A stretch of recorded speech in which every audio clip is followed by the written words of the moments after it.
Yes, we are live once again for a Wrestle News 365 post-show. WWE Monday Night Raw has just gone off the air live on Netflix, and my goodness me, there is a lot to get into. Roman Reigns is back on WWE television, seemingly that big triple threat match for WrestleMania involving Seth Rollins, CM Punk, and Roman Reigns. Pretty much all but confirmed, of course, not officially announced. Of course, Raw emanated from the Mecca that is Madison Square Garden, the home of professional wrestling. In terms of an overall episode of Raw, I mean, it'll be interesting to see once, as always, what the viewership numbers and figures are going to be coming into this episode globally. Of course, it is calculated a bit differently when it comes to all things on Netflix. It felt a little bit like everyone there had sort of largely come to see this main event. I don't know if it's the most memorable episode of Monday Night Raw in Madison Square Garden history. There have been some very, very, very big matches and big episodes of Raw throughout history from Madison Square Garden, whether it's Triple H returning from his quad injury, whether it's Stone Cold Steve Austin hitting the stunner on Vince McMahon. There have been a few. There have been very, very, very, very big moments. I don't know if this episode was necessarily that, but certainly we know how we're getting to a big, big match at WrestleMania in CM Punk versus Seth Rollins. Got some developments when it comes to Cody Rhodes and the situation with John Cena. No John Cena appearing tonight, but he is going to be on next week's episode of Monday Night Raw. Of course, the European tour, the Road to WrestleMania tour, really begins on Friday, actually, for SmackDown. We're going to be doing a watch-along and a post-show for that as well. But it begins for Raw on Monday in Brussels. John Cena will be there. Outside of that, though, outside of the main event, outside of a Cody promo, which was filler because Cena wasn't there, it did, to be honest with you, feel like a bit of a filler episode of Raw. I'm not going to lie to you. I kind of think I did actually expect a bit more from a Madison Square Garden episode of Raw. I mean, it's not just a random episode of Raw, it's an MSG episode of Raw that's really saved by a pretty terrific main event, in fairness, between CM Punk and Seth Rollins, and obviously a big post-match angle involving Roman Reigns. But outside of that, wasn't the most compelling episode of Monday Night Raw, to say the least. But we'll go through it. We'll talk about what it means going forward. So be sure to smash a like on the like button. Be sure to subscribe, bottom right-hand corner. And be sure to get your comments in as well. Of course, super chats are open as always. New subscribers should pop up with a GIF on the screen too. I can see Leah Gowers in the chat says, big up, Owen. Appreciate you for joining us on the post show. Let's get into the show then. Let's get into what opened the show, and it was Jey Uso that opened the show and his match against Grayson Waller. Uso gets the victory against Grayson Waller. Once again, it was television match. Not that you're expected to be blown away or anything. They've started the show off hot in terms of the Jey Uso entrance from the crowd doing the yeeting, and everyone enjoys that. Uso gets the victory with an Uso splash on a spear and an Uso splash onto Grayson Waller after the bout, attacked by A-Town Down Under, but Jey Uso manages to fight back. And then what happens? You get Gunther once again choke out Jey Uso. After this, you saw Uso in the backstage area. It was American Alpha came up to him and sort of said, "It won't happen next time. I've got your back." I mean, I'm really interested to know what you guys think about this with this World Heavyweight Championship feud between Jey Uso and Gunther. It just, at the moment, it's just not doing that much for me. It feels very overshadowed. It's not something I think Jey Uso, you would think if he's ever going to be world champion, and he's had quite a few opportunities at world titles, if it's ever going to happen, he would probably have to win at WrestleMania. I think he probably will. I'm still not massively convinced. It doesn't feel like a world championship match at WrestleMania, really, does it? It doesn't feel like a big angle. I mean, I get it. Look, Jey Uso is really popular. Crowd loves him. He's super over. Sells a ton of merchandise. The matches aren't amazing, but they don't have to be. But I don't know. Maybe it's because we've seen it already. We saw it at Saturday Night's main event earlier this year. It just doesn't. It's just missing stuff. And so far, it feels like they're kind of actually telling the same story that they told with Gunther this time last year with Sami Zayn. Of course, if you remember going into WrestleMania last year, it was Gunther's the Intercontinental Champion. He's the longest reigning Intercontinental Champion in history. Nobody can touch him. He's going to beat everyone, etc., etc., etc. And, it was Sami Zayn. Can Sami Zayn defeat him? And Sami Zayn got advice from like Chad Gable and training from people like Chad Gable. And can he do it? His family was there and his child was there. And eventually he did defeat Gunther. He could overcome him and he proved people wrong. It feels like that's effectively the storyline here, isn't it? This time it's just Jey Uso. Jey Uso, you're not going to be able to beat Gunther. No, you won't be able to do it. You're not going to do it. And I guess he is going to do it. But it just doesn't feel like a big world championship. I mean, it won't be the main event. Most likely, it'll actually probably be an opening night match. Maybe even on night one. Night one, night two, will be an opening match, unless they want to save it for a bit later in the show when it gets a bit darker, perhaps. Or they might have the roof shut because obviously they'll like the visual of Jey Uso in the crowd and the lights and stuff going. Because the big part of the act is the entrance. Maybe that's what they'll go for. But like I said, it just doesn't really do all that much for me. Next up, we had Logan Paul. We had Logan Paul out. And now, this was initially billed as Logan Paul getting called out by AJ Styles, but instead Logan Paul came out and he did this sort of generic promo that he's been doing recently on WWE television. There was Andrew Schultz there, the comedian, was at ringside. There was a lot of celebrities at ringside, as one would expect, being in New York City. And Logan Paul goes up to him and says, "Who did you come to see?" And he goes, "Well, I came to see the main event." And then he goes, "Who else did you come to see?" "I came to see AJ Styles." And he starts attacking Andrew Schultz. And it looks like Logan Paul's going to attack him in the ring. Out comes AJ Styles. AJ Styles gets a bit physical, hits a phenomenal forearm, says, "You should come back in here, you should come back here." And Logan Paul continues to walk away. Now, as we get closer to WrestleMania, it gets incredibly obvious what matches we're going to have. It would appear that Logan Paul's WrestleMania opponent this year is going to be AJ. I mean, it's difficult to predict a winner this far out. WrestleMania is still, 6 weeks away? 5-6 weeks away. So it's difficult to totally know. But I think Logan Paul wins that one, you look back at, he did, you forget, he did win at WrestleMania last year, didn't he? Because it was that triple threat match against him and Randy Orton and Kevin Owens, and he did win that. He was United States champion at the time.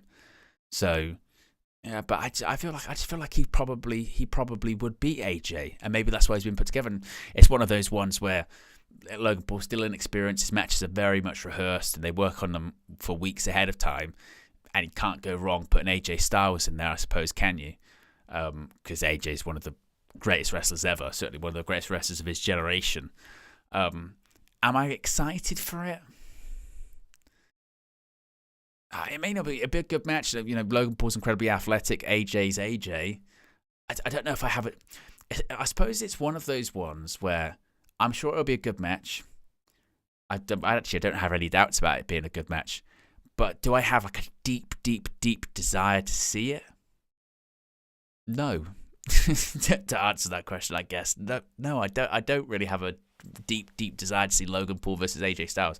No doubt on the quality, but am I really like, I've got to see this match? Not really.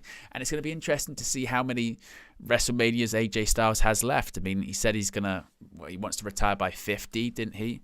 I mean, how old's AJ now?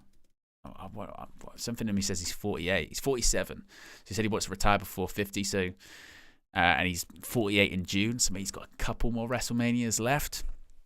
And it looks like one of them is going to be against Logan Paul, seemingly. So that's certainly quite curious too, isn't it? No doubt about that.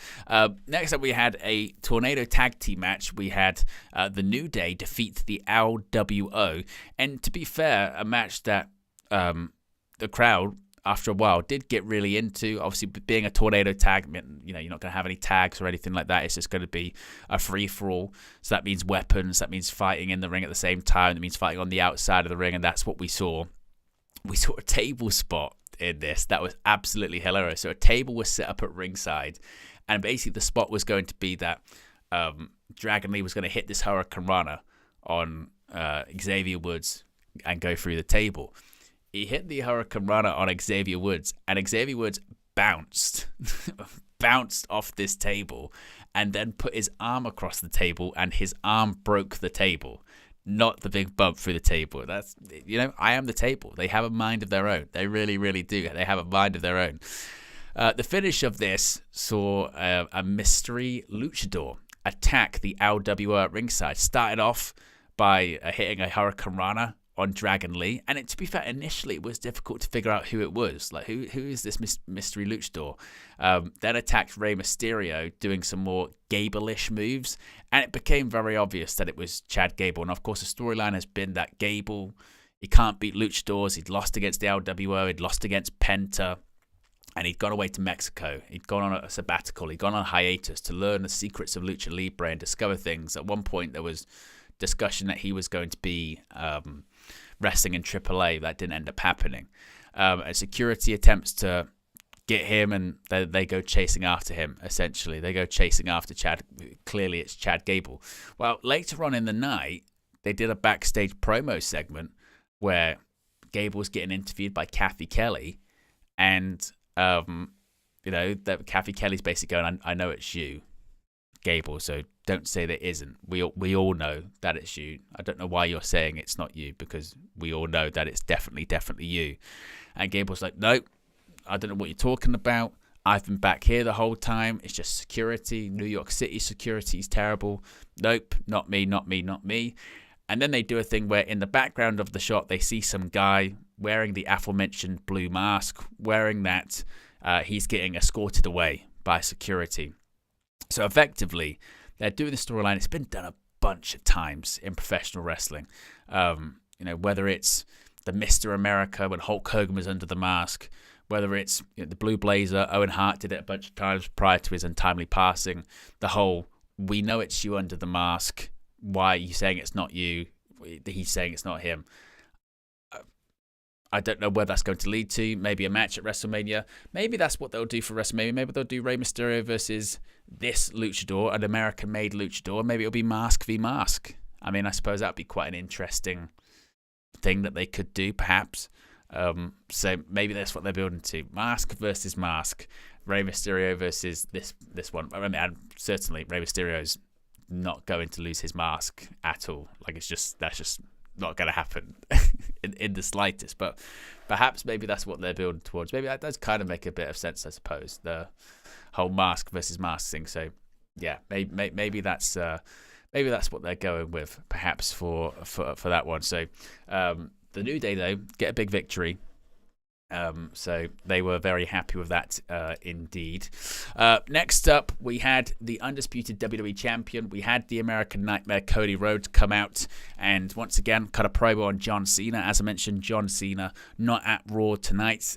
They did announce what we already do once these tickets were going on sale for these European shows. It was announced that John Cena's was going to be at the Monday Night Raw next week in Brussels, in Belgium.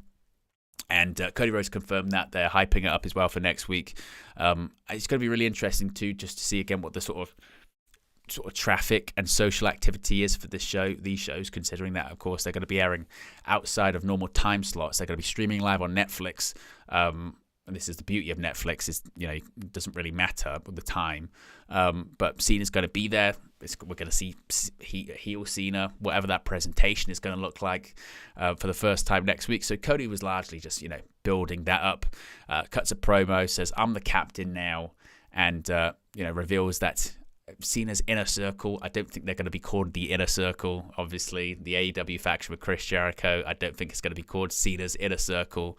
But the Inner Circle, The Rock, Travis Scott, had been told that he was going to be heading to Raw next week in Brussels. So that confrontation is set for next week, and it feels like with those European shows, maybe to be fair, even tonight, with it being an MSG show, that this was going to be sort of the beginning. This was going to be the sort of beginning of the big push to WrestleMania. Perhaps that's what certainly that felt like, indeed, didn't it? So yes, Cena and Rhodes face to face. They're calling it Cody Rhodes and John Cena under one roof next week for Monday Night Raw in Brussels. That's what they're calling it. Next up, we had a number one contenders match for the Women's Intercontinental Championship. Bayley went up against Raquel Rodriguez. The crowd very quiet. Very, very, very quiet for this one, to be honest with you. They weren't totally into it. Raquel Rodriguez gets the victory, largely thanks from interference from Judgment Day. There was Dirty Dom and Liv Morgan at ringside.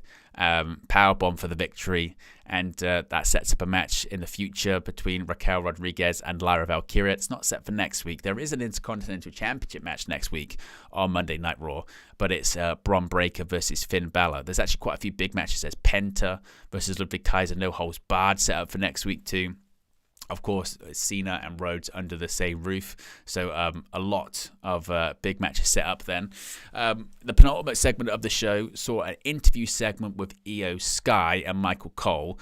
Io Sky talked about winning the Women's World Championship last week in a bit of a surprise upset. Out comes Bianca Belair. Michael Cole brings out Bianca Belair, rather. And Michael Cole asked Bianca Belair, would Io Sky have even won the championship if you weren't at ringside? A lot of people are saying because you got involved in that match, because you distracted Rhea Ripley, that's what happened. And she said, no, I wasn't even going to come out. It was just because I'd won the Elimination Chamber. I wanted to get a front row seat. That's all it was. It wasn't me costing anyone the title. That wasn't the plan. No, that wasn't the plan. This brings out Rhea Ripley, who gets in the face of Bianca Belair, and during the sort of scuffle, they sort of lose the sight of Io Sky, both disrespecting her, both kind of pie-facing her, and Io Sky has enough of it. She slaps Rhea Ripley, she slaps Bianca Belair, and it's as if you didn't expect it, or you didn't see it come in. As soon as Io Sky won the Women's World Championship last week, everyone went, oh, we're getting a Women's World Championship triple threat match at WrestleMania. This once again just confirms it. Rhea Ripley still absolutely has a path to WrestleMania. Rhea Ripley absolutely is going to be, in that championship match. Like that's happening. There doesn't have to be any concern whatsoever about that. So, yes, Rhea Ripley is going to be going to WrestleMania. No issue there at all. So that one is indeed set for WrestleMania. Even again, not officially confirmed or anything like that, but certainly that's going to be happening. And then, of course, we get into the main event. which you can see on the screen right there. That's much better. CM Punk versus Seth Rollins inside of a steel cage. It was, this was a one-match show. This was a one match episode of TV. Everyone came to watch the main event because it was a big one. Punk doesn't always wrestle on Raw. Steel cage matches don't always happen on Raw. Bit of a slow build, but I tell you what, a top quality steel cage match. No doubt about it. Talk about false finishes. You had both of them using each other's finishes. You've got Punk hitting, I think, was it 3 GTSs that Rollins kicks out of. You've got Rollins doing multiple stomps, which CM Punk kicks out of. You've got Seth Rollins doing the GTS. You've got CM Punk doing the stomp. And really, the sort of story of it all is that they want to pin each other, they want to beat each other, they can't, and they both have the opportunity to walk out. They both have the opportunity to leave and exit the cage. They both have the opportunity to walk out. CM Punk's like, I'm not going to do it. Seth Rollins wants CM Punk to do it. Walk out. Leave. I want you to walk out. You walked out before. You walked out on all of us before. My problem with you is that you walked out before, so do it. Do it again. Walk out. Punk refuses. Then Rollins has got the opportunity to do just that too. He can walk out. He's not going to do it because he doesn't want to be like CM Punk. I'm not going to walk out. I'm not going to be a hypocrite. This is my house. Skip said, this is my house. It's my company. You've got to take it from me. So eventually it all breaks down to a point where both of them can't beat each other. You've got Rollins hits the super stomp on Punk. Still Punk kicks out. And then what happens? The cage door is open. And I was curious because I was thinking, on the watch along, I was saying this. I was going, how are they going to get out of this? Because Punk's already beat Rollins clean as a whistle on the Raw Netflix premiere episode. So what's their plan now? What are they going to do there? What are they thinking of doing there? I wasn't too sure. So I thought, well, Rollins got to win, or it's got to be a non-finish, because you can't have Rollins lose twice. And also, you've got to protect CM Punk in the process. How do they achieve that? And the way that they achieved that was that Rollins has hit all these big moves. He's getting the cage doors open. He's near it. You can see it right there. He's looking across the ring at Punk, maybe setting up for another stomp. Maybe that's the game plan. And he just gets ripped out of the cage, pulled out of the cage by a returning Roman Reigns. You can see Roman Reigns right there. He's staring a hole through Seth Rollins. So technically, of course, Seth Rollins won the match. Seth Rollins won the match because he escaped the cage first. Well, not intentionally. And I guess Punk can say, look, yeah, you won, but you only won because of Roman Reigns, because you've only ever done anything because of Roman Reigns. It wasn't because of you. So Rollins is furious about that, but he owns a victory over Punk. He's not going to be happy about that, Punk, because Roman Reigns cost him a match. So again, there's feuds and there's beef between all three in that situation. Roman, of course, is coming back from Rollins putting him on the shelf at the Royal Rumble. Who eliminated them both at the Royal Rumble, CM Punk, and then Rollins hit all these stomps on Roman Reigns, which put him on the shelf for X amount of weeks until this point where he returned tonight. So Roman Reigns at this point is attacking CM Punk over and over and over again. He was about to do to Rollins what was done to him at the Rumble. He hit the stomp on Rollins on the outside of the ring, and then he was going to stomp on his head on the steel steps, and I guess seemingly write Seth Rollins off television the same way that Roman Reigns had been written off television. But no, the security, Adam Pearce, WWE officials come out, prevent him from doing that, and say, no, don't take out Rollins, so that can't happen.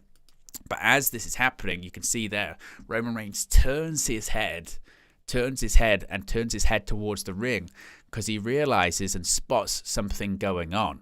And his attention is taken away from Seth Rollins, whose head is being stomped into the steel steps. His attention is being taken towards his wise man, Paul Heyman, hugging his former Paul Heyman guy, his friend, CM Punk, who, of course, Punk is still owed a favor by Paul Heyman too. Now he sees Paul Heyman hugging Punk in the ring, involved with Punk in the ring, and this causes Roman Reigns to snap. He attacks CM Punk, throws him into the steel cage. In addition to that, hits a big spear, and Raw goes off the air with Roman Reigns standing over CM Punk with Paul Heyman cowering in the corner. So what's been achieved here? Well, this triangle is going to continue. The issue between CM Punk and Seth Rollins is not resolved because no person cleanly won. They both couldn't beat each other. That issue is not resolved. The issue between Roman Reigns and Seth Rollins is not resolved because he interfered in this match. Roman Reigns is still pissed at Rollins because he wrote him off television. That's still going on there. The issue between CM Punk and Roman Reigns is not resolved. They teamed up at Survivor Series. Paul Heyman owes CM Punk a favor, and now you've got the situation where Roman Reigns has attacked CM Punk on Raw. He's thrown him into the steel cage. He speared him, and Roman Reigns is jealous. Roman Reigns is jealous that his advocate, Paul Heyman, he's not too sure where his allegiances lie, because every time he turns around, you continuously see that Paul Heyman is still friends with CM Punk. And I think back to a recent episode of Raw. On this recent episode of Raw, it's actually when the unveiling of the 2K25 video game cover featuring Roman Reigns was unveiled, and there was a promo segment, wasn't there, with Paul Heyman and Drew McIntyre. And this was, I think, before the Royal Rumble, and Drew McIntyre said to Paul Heyman, tell your guy this. And Paul Heyman goes, okay, I'll tell Roman Reigns. And Drew McIntyre says, no, I'm not talking about Roman Reigns. I'm talking about CM Punk. So they've been planting these seeds for a while that CM Punk is still Paul Heyman's guy. And whilst he's Roman Reigns' wise man, he's conflicted. And maybe this is a case of Roman Reigns being like, how much can I trust Paul Heyman? So you've got all of these different issues knitting themselves together. So I'll be interested to see when they make the announcement of this one. We would think, we know that Roman is set for a couple of episodes of SmackDown in Europe. I don't know if it's this coming Friday. It might be next Friday. I forget. But Roman is advertised for those.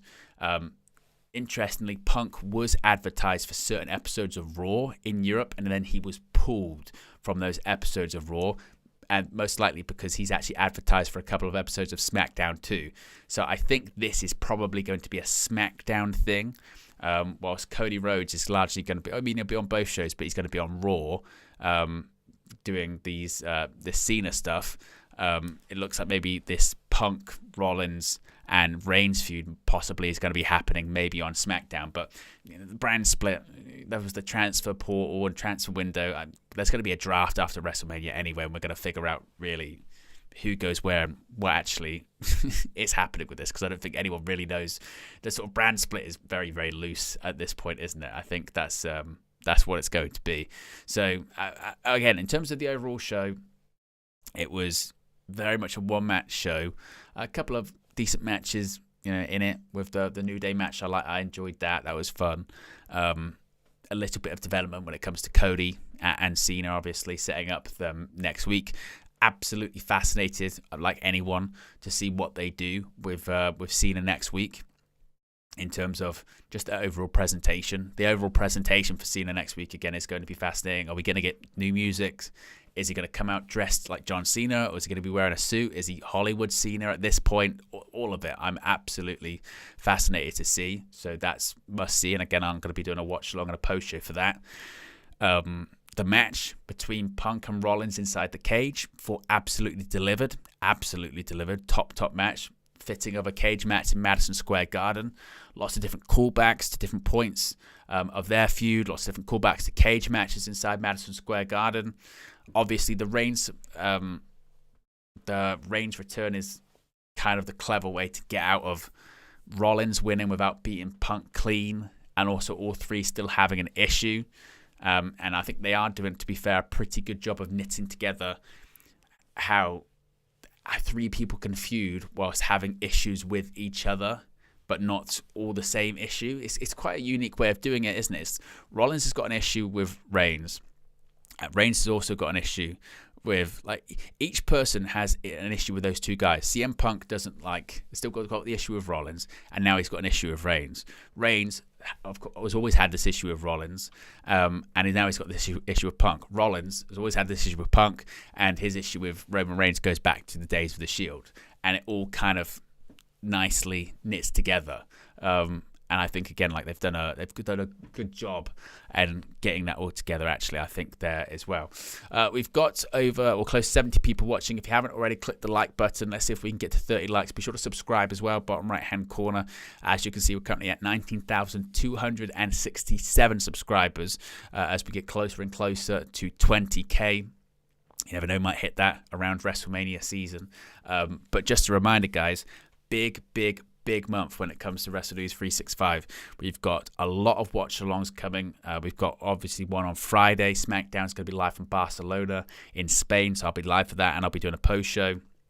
Next week, Raw, SmackDown will both be live from Europe. I'll be doing watch-alongs and post-shows for that. In addition to all of the content that you get to see here every day at WrestleNews 365. So, of course, that will be daily news videos. We're incorporating more countdown videos here on the channel. For instance, today we had a news video talking about Brian Gewirtz and Dave Meltzer. We also then had a countdown video talking about some of the botches, some of the mistakes coming out of AEW Revolution. So we'll be having more of those in the week. It's going to probably be our biggest WrestleMania season ever, and that's really the next sort of 6-7 weeks. I think WrestleMania's 7 weeks away, I think. So there's going to be a lot. There's going to be a lot of videos, a lot of live streams, a lot of post shows. I'm really, really, really excited for it. Really excited to grow the UV community. Really excited to get your guys' opinion and have a lot of fun in the process. Adam says Punk versus Rollins versus Reigns main event WrestleMania, and Reigns helps Punk win as payback for the favor. Matt says top match, talking about that steel cage main event. Yeah, it was a top match. And Dean says, does Raw no longer have after show Raw talk? I don't know. I don't to answer that question. They've got a podcast now. I think the next day there's a podcast thing that they have, but I don't know about post shows or anything like that? That's a good question, Dean. But there you go, guys. Appreciate everyone tuning in for the post show. Be sure to click the like button. Be sure to subscribe if you're watching after the fact. Get involved in the comment section below, and we'll have more news for you tomorrow. I'm out of here. Peace.